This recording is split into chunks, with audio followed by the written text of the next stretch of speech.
wa náà lẹ ṣì wà gbogbo ẹ̀yin olólùfẹ́ wa líle ṣé ẹ̀ ń gbádùn ètò wa àwa náà mọ̀ pé ẹ̀ ń gbádùn ẹ̀ tẹ̀ ṣe pé ẹ̀ tiẹ̀ gbé kúrò lórí Orísun ẹ̀yin náà ti mọ̀ pé tẹ́ bá gbé kúrò lórí Orísun ẹ má sùn lórí Orísun.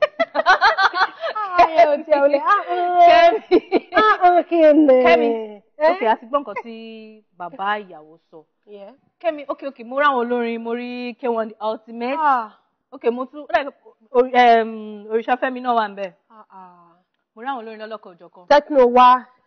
Alájí Techno. Baby pana. This is how I see by your eyes. Kẹ́mi àti lágbo yìí nù.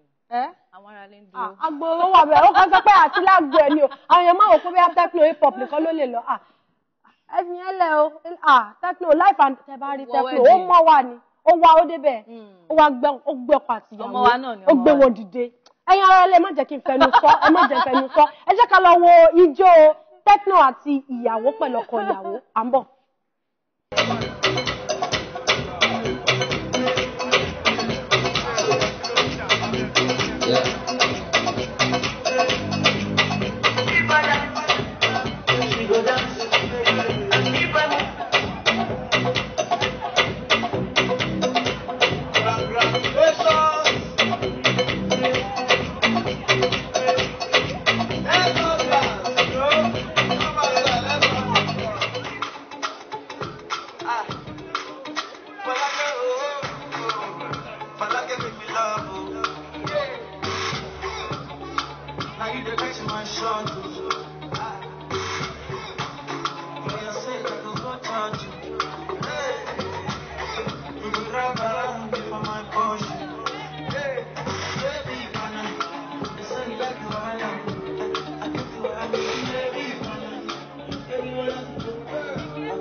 Dance